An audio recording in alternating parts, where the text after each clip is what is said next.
Niños, este es el video para segundo grado en el que vamos a explicar cuál es la actividad número 4. Antes de ello vamos a hacer un repaso de todo lo que han ustedes aprendido durante las últimas semanas. Recuerden que nuestro tema es comunicarnos en la diversidad y estamos hablando de variantes lingüísticas. Lo primero que vamos a comenzar a hacer es la conceptualización. Todo lo que voy a mencionar durante este breve video son cosas que ustedes ya abordaron, pero que quiero que queden claras porque hubo trabajos en los que las respuestas no eran tan claras o simplemente estaban equivocadas. Entonces, bueno, bajo esa idea, conceptualización. Vamos a ver cuáles son los conceptos más básicos. Lenguaje. Recordemos que el lenguaje como tal es la capacidad que tenemos para expresarnos, para intercambiar información con otra persona, en este caso, ya sea oralmente o por escrito. De cualquier modo se considera lenguaje. Dentro del lenguaje hay una característica, un fenómeno bastante interesante que se llama variante lingüística, que es una forma específica de cómo se da esta lengua, caracterizada por un conjunto de rasgos lingüísticos usados por una determinada comunidad.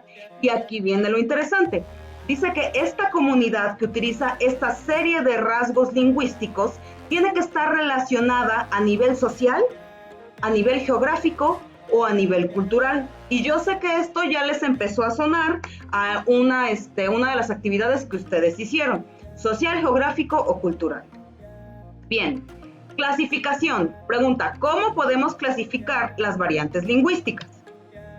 Y recuerden que vimos un video en donde se nos explicaban la variante diacrónica, diatópica, diastrática y diafásica. Voy a volver a explicarla muy en general. Y ahí les puse unos dibujitos para que no se les vaya a olvidar. La diacrónica, como su nombre lo dice, tiene que ver con el tiempo. Cronos era el dios del tiempo. Entonces, les pongo ahí una imagen de una abuelita y de su nieta. ¿Por qué? Porque el lenguaje que utilizan nuestros abuelos, aunque siga siendo español, suele ser diferente al que utilizamos actualmente. Es más, hay abuelitos que todavía no conocen las nuevas tecnologías y que entonces si le hablamos del Zoom o le hablamos de un WhatsApp, probablemente no va a saber a qué nos referimos. Y no es porque hablemos dos lenguas totalmente diferentes, sino porque cronológicamente ellos aprendieron a hablar de otro modo.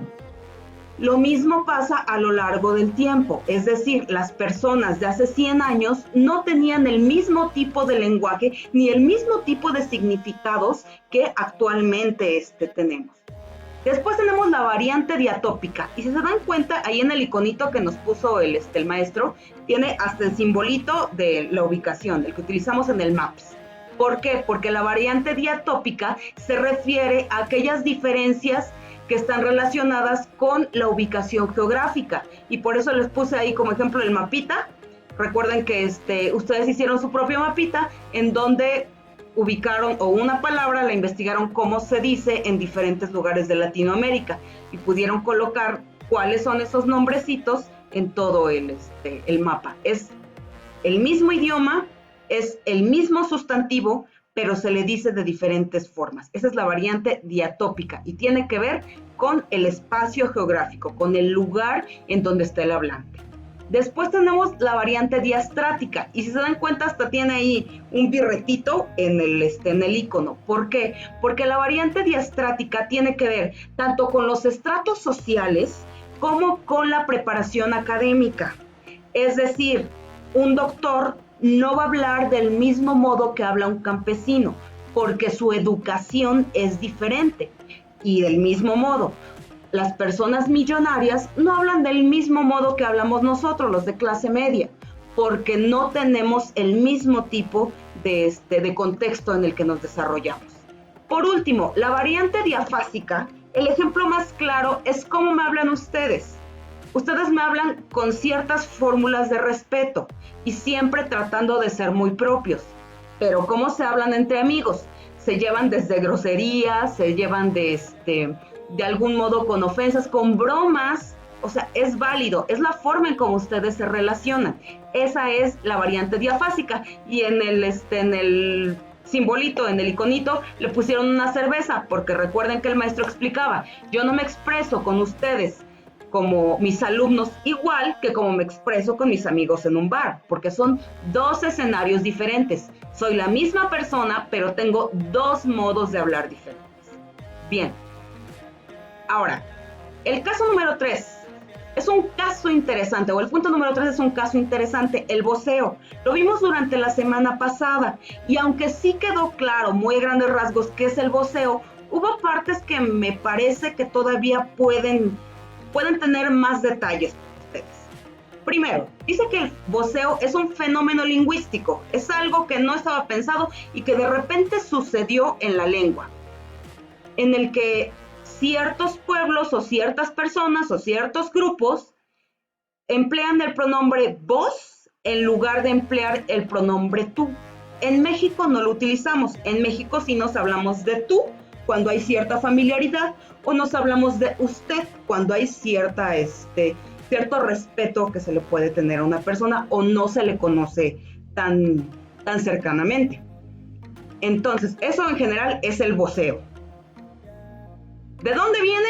Pues de España. Nuestro idioma como tal viene de España y entonces llega a Latinoamérica y empieza a extenderse. Pero históricamente, ¿de dónde proviene? Pues resulta que los emperadores, de hace muchos años, decidieron que no querían ser tratados como los demás. No les gustaba que les llamaran del mismo modo. Entonces comenzaron a usar este pronombre, el vos, para que se notara que ellos eran más importantes, que ellos tenían otro estatus, por llamarlo así.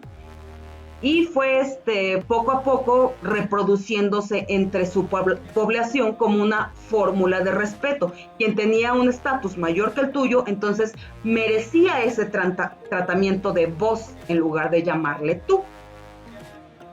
Y ahí viene el fenómeno de la hidalguización, que fue la pregunta que casi todos tuvieron o imprecisa o errada. El parrafito de explicación decía, en el siglo XVI, cuando una gran parte de los españoles llegó a América Latina, conservaron el voceo, porque querían mantener el estatus de un interlocutor de alcurnia, un rey o un virrey. Entonces, entre los españoles comienzan a vocearse, con el fin de que los que estuviesen en América Latina supiesen que ellos eran nobles. Primero les mandé a buscar qué era un hidalgo, y por eso está ahí la imagen del Quijote. No sé si recuerden, pero el nombre completo de la obra es El ingenioso hidalgo Don Quijote de la Mancha, que sería algo parecido al ingenioso noble o el ingenioso caballero, porque eso era lo que eran unas personas que pertenecían a la nobleza. Todo hidalgo pertenecía a la nobleza, por eso este fenómeno se le llama hidalguización. ¿Pero qué es la hidalguización? Pues es este fenómeno que se presenta cuando llegan los españoles a América Latina y deciden que no quieren ser tratados como los demás. Lo mismo que pasó con los emperadores es lo que pasa cuando llegan a América Latina. Ellos dicen, no, pues yo vengo de España, yo soy más importante. Entonces, para que los demás sepan que yo soy más importante que ellos, me voy a llevar con mis cuates, con mis amigos, con los que vinieron conmigo, de vos. En lugar de llamarle tú, le voy a llamar vos, para que todos los demás se den cuenta de que somos de alcurnia, de que somos de la nobleza. La situación es que todos los que lo rodeaban no tomaron esto como una muestra de alcurnia, simplemente les pareció una forma interesante, agradable, graciosa de llamarse y comenzaron a imitar ese trato. Entonces ya todos hablaban de vos sin importar si eran o no eran nobles. Entonces, por más que ellos querían conservar su estatus, pues realmente no lo lograron, y a partir de eso es que se reproduce este fenómeno y es que se conserva en muchos lugares de América Latina el voceo. Y hablando de eso, ahí tenemos el mapita de en donde todavía se conserva este modo, este fenómeno. Tenemos Bolivia, Paraguay, Perú, Honduras, Nicaragua. Son muchos países en los que todavía se conserva. No en todas las clases sociales y no es para todos. pero todavía se utiliza. Bien, y la actividad 4, que eso era a lo que queríamos llegar. La actividad que tienen que hacer, pues lo primero que quería era que vieran este video para que quedaran muy claras todas estas situaciones que yo sentí que no les habían quedado al 100. Pero bueno, la actividad número 4 se llama ticket de salida. Y el propósito es que en su libreta me contesten algunas cuestiones. Le van a poner así como título actividad 4, ticket de salida, y van a contestar primero 3 cosas que aprendieron durante este proyecto, 3 cosas que no sabían al inicio y que ahora saben. Después van a poner 2 dudas o 2 preguntas que quedaron, 2 cosas que ustedes se quedaron así como que, ¿y eso de dónde salió? ¿O por qué? ¿O no lo entendí? Y quiero que me las escriban ahí. Y por último, y quiero dejar muy claro esto, chicos, me gusta la total honestidad. No los voy a castigar, no les voy a bajar puntos ni nada parecido porque ustedes sean honestos. Quiero que me den una apreciación u opinión sobre cómo está funcionando el aprender en casa. Quiero que me digan las cosas que de plano no les gustaron, que odiaron hacer, y que me digan aquellas con las que sintieron, que aunque sea un poco, realmente estaban aprendiendo. El objetivo es que a partir de lo que ustedes me digan, podamos modificar las clases. No les puedo dar al 100 la solución tecnológica, por ejemplo, porque hay chicos que, lo sigo mencionando, me dicen, no puedo ver los videos, maestra.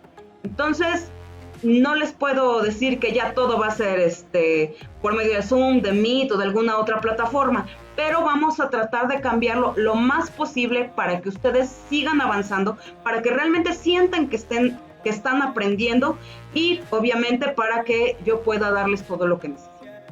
Bueno, creo que eso sería todo, chicos. Entonces no olviden, actividad 4 en libreta, ticket de salida, contestan esas cuestiones, sean muy, muy honestos y me parece que sería todo.